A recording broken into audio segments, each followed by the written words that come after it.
안녕하십니까. 반갑습니다. 제마입니다. 날씨가 많이 덥죠, 지금. 이제 본격적으로 여름이 온 것 같습니다. 저는 매년 여름에 쉬어본 적이 없어요.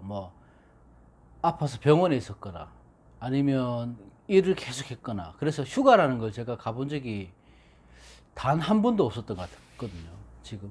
단 한 번도 휴가를 가본 적이 없어요. 그래서 올해는 휴가를 갈 수 있을까 싶은데 올해도 못 갈 것 같아. 바다에 바닷가니까 주말에 잠깐 갔다 오면 되니까요. 그렇고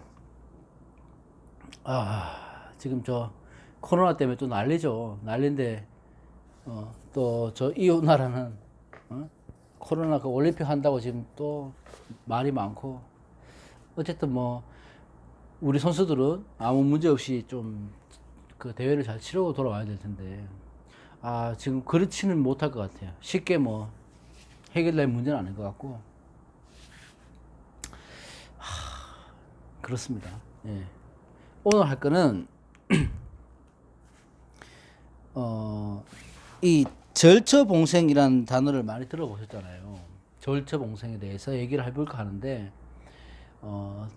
이거는 이 절처봉생의 사주는, 지금부터 제가 보는 관점을 말씀드리는 거거든요. 제가 보는 관점을. 그래서 선생님들마다 관점이 틀릴 수 있습니다. 그래서 제가 맞다고 하는 것은 이게 정답이라고 말씀드리는 게 아니고, 제 기준에서 얘기하는 거니까 참고해 주시고요. 이 절처봉생이라는 것은 끊을 절자래 첫자, 만날 봉자, 생자, 이렇게 되잖아요. 자, 끊을 절자래, 끊을 절자는 뭐냐면 끊다, 죽다, 끝내다, 이런 의미로 여기서 쓰는 거예요. 그 첫자는 뭐냐면 머무를 첫자, 지금 이곳, 거처하다, 자리, 이런 의미가 되는 거고, 제가 이렇게 한자를 잘 안 적는 이유는 뭐냐면, 이게 사주용어는 사실 아닙니다. 사주용어는 아니고, 고사성어라고 보시는데, 우리가 벽갑 인정이나 이런 것들도 굳이 따지자면 사주용어는 아니에요. 이게 그냥 우리가 뜻을 헤아리고 그 의미로 통용될 수 있는 것들을 쓰다 보니까 절처 봉생 사주, 벽갑 인정 사주 이렇게 얘기를 하는 거지. 그러니까 그게 중요한 건 아니고요. 이 말을 뜻을 이해하기 위해서는 끊겨서 머무르다, 그건 죽은 자리란 거죠. 죽을 곳을 의미하는 거죠. 거기서 봉생, 다시 만나서 새로운 삶을 산다는 겁니다. 그러니까 죽다 살아났다, 우리가 하는 말, 우리가 흔히 하는 말은 죽다 살아났다, 위기에서 벗어나서 새로운 삶을 산다, 끊어진 곳에서 다시 살 길이 열린다, 이런 사주라고 보는 거거든요. 그러니까 이게 바른 예시가 될지는 모르겠지만, 이 절처봉생은 조금 다급한 상황이긴 하지만요. 우리가 운동 같은 데서 보면 야구 같은 거, 9회 말 투아웃에서 지고 있는데, 아웃 카운트는 하나만 딱 남았고, 볼 하나만 이제 끝나는 경기인데, 여기서, 역전 홈런을 치는 것이 절처봉생이 되는 거죠. 그죠? 죽을 위해서 살아나는 거니까. 그런, 얘가 맞는지 모르겠지만, 그렇게 봐도 됩니다. 그러니까, 이 뜻을 헤아림에 중점을 둬야 되는 거지, 이 용어는 의미가 없다는 거죠. 그리고 이 절자는 뭐냐 하면, 이게 선생님들마다 해석이 틀린데, 이거는 12운성의 절이겁니다. 12운성의 절지를 얘기하는 겁니다. 절지를. 12운성의 절지. 그래서 이 절지를 의미를 하는데, 절지가 어떻게 봉생하냐, 다시 나를 살려주나, 이런 걸 보는 거거든요. 그러니까 그 대표적인 게 뭐냐 하면 갑신일주예요. 갑신일주. 그리고 만약에 예를 들어 경인도 한번 봅시다. 경인도 한번 봅시다. 이렇게 본다면 이게 왜 절처봉생이냐면, 자, 신문 속에 뭐 있습니까? 무, 임, 경이 있죠. 그 이 무인경 이 지장간에서 보는 거예요. 그러니까 간목의 신금은 절지잖아요. 여기 절지. 그러니까 절처예요. 여기서 절지 끊어지면 머물러 있는 곳이다는 의미죠. 여기서. 그러니까 이 신금 안에 장간에서 금생수 해서 수생목을 해서 이렇게 되는 게 절처봉생입니다. 절처봉생이에요. 근데 이 임수가 나를 생해줘야 돼요. 인수가 생해줘야 된다고요. 그게 절처봉생이에요. 그러면 예를 들어서 경인으로 이렇게 본다면은 무인경이 있잖아요. 무병갑. 무병갑이 있잖아요. 무병갑이 있으면 자 목생화, 화생토, 토생금 해서 엄밀히 말하면 이것도 절처봉생이 될 수 있어요. 이것도 절처봉생이 될 수 있지만 이거는 의미에 따라 틀린 게 이 무토는 조토로 들어가는 거예요. 마른 토. 그래서 토생금을 하기는 힘들어요. 그러니까 미토, 술토도 그렇고 미술토는 토생금을 하기는 힘들죠. 매금이 되니까 조토라서. 그래서 이렇게 안 보는 선생님도 있어요. 그러니까 왜 일주로 보냐면 이해를 돕기 위해서 일주로 보는 거고 그 대표적인 게 갑신일주라고 보시면 되는 거예요. 이건 안 된다고 보는 경향도 많기 때문에. 그죠? 이것도 안 되는 건 아니죠. 근데 이게 사실은요, 사주에 이렇게 되면, 은간 일간들을 보면 절처봉생이 될 수가 없어요. 절지에 있는 게 생을 못 받기 때문에. 그러면 다른 선생님들은 그렇거든요. 예를 들어, 자, 정화, 기토가 있다. 그죠? 정화, 기토가 있어요. 은간이. 그러면 절지가 어떻게 됩니까? 자수잖아요. 절지는 화토고보를 같이 가니까 그죠? 자수잖아요. 자수가 이렇게 되면 자수에는 인계밖에 없어요. 그죠? 그러면 이 정화나 기토나 생을 받지를 못한다고요. 절지는 맞지만. 그래서 절처봉생으로 안 봅니다. 저는. 근데 이렇게 보시는 분들도 계시다는 거예요. 근데 엄밀히 따지자면 이렇게는 절처봉생으로 보지 않는다.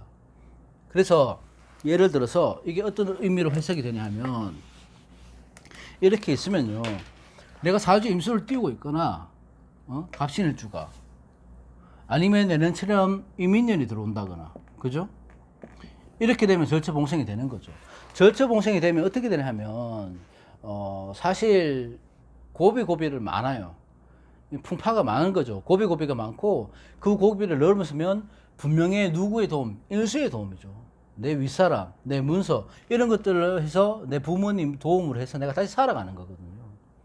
그러니까 특히 갑신일주 이거는 일주로만 보지 다른 타지도 봅니다. 타지에도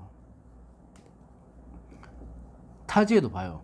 그러니까 만약에 갑신일주 아니면 뭐 갑신이 아니더라도 그 간목일간이 이민월에 태어났다. 임신년에 태어났다. 신월에 간목 같으면 봉생 된다고. 절제봉생이 분명히 된다고요. 올바른 예가 되는 거죠. 이렇게 되면. 그죠?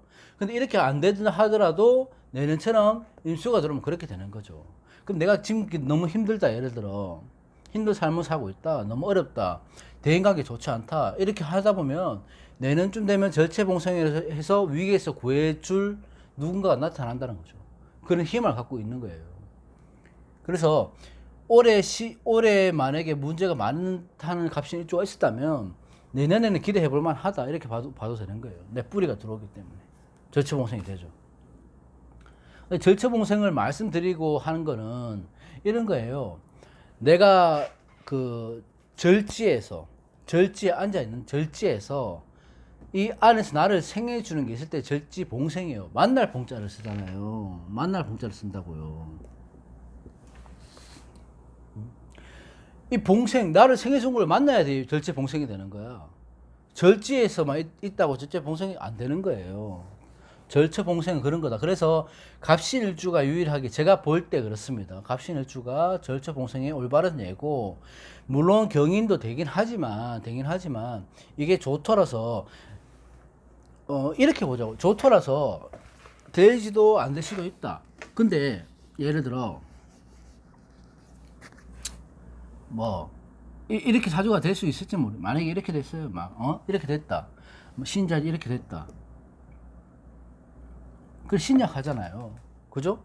그런데 만약에 여기서 여기 무토는 들어갈 수 없으니까 예를 들어서 이렇게 되겠다. 신자진 수국을 이뤘고 무자가 들어왔다요. 들어왔다 봅니다. 그러면 이거는 그 절처 봉생이 되는 거예요. 이거는. 왜냐하면 이 토생금에서 내가 신약한 경금이 힘을 받고 두 번째는 이 수기운을 토국술에서 잡아줄 수 있단 말이야. 그죠? 그러면 이때는 그 절처 봉생이 되는 사주예요. 절처 봉생의 사주를 기본적으로 원국에 타고 있다면은 그분은 아무래도 많은 고난과 역경을 이겨내야지 그 복을 볼 수 있는 분이겠죠. 그 덕을 볼 수 있는 분이겠죠. 그죠? 그렇다고 해서 내가 절처 봉생으로 되어 있기 때문에 한 번쯤은 내가 아픔은 그 사회생활 하면서 사람 대인관계에서 아픔을 가질 수 있겠지만 그래도 절처 봉생을 한다는 것은 내가 죽다 살아난다는 거. 죽다 살아나면 뭡니까? 희망이 보이는 거잖아요. 오히려 더 큰 희망이 보이는 거잖아. 그래서 이 절처 봉생이라는 단어를 알고 쓰는 거가 좋다. 만약에 내가 구성이 이렇게 되면 이 절지에 앉은 장관에서 나를 생해주는 것들이 있는지 없는지를 봐야 됩니다. 그 장관에 생해주는 것들이 힘을 받을 때 내가 살아나는 거죠. 다시. 그러니까 갑신일주, 뭐 경인일주가 이렇게 뭐 구성이 됐다. 이렇게 하면 절처 봉생이 되는 거예요. 근데 아까 말씀드렸던 것처럼 기토나 뭐 정화가 또 다른 은간들도 그렇고요. 그런 것들이 해서 그 절지에 있는 것들 나를 생해주지 못하는 운이 못 받으면 사실 절처 봉생이나 사주라고 볼 수는 없습니다. 그러니까 경신일주 같은 경우는 아무래도 편관이나 절지에 앉아 있어서 뭐 예민하고 또 섬세하고 이런 성격을 갖고 있겠죠.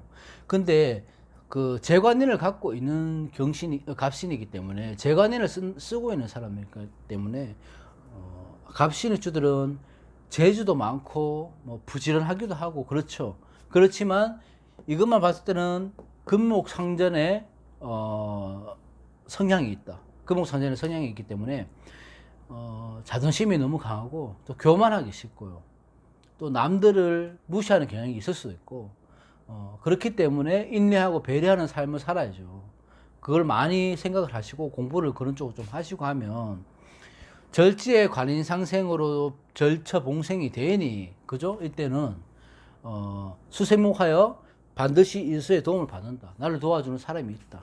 그래서 쓸데없는 자존심은 간목이나 경인이나 부리지 않는 게 좋습니다. 경신, 뭐 경인 이런 것뿐만이 아니라 금목 상쟁이로 사람이 상쟁을 하고 있다면은 사주가 욱하고 독단적인 성향이 강합니다. 그렇기 때문에 그런 분들은 기본적으로 내 마음을 가라앉힐 수 있는 공부를 하는 게 좋고 수성을 하는 게 좋고요.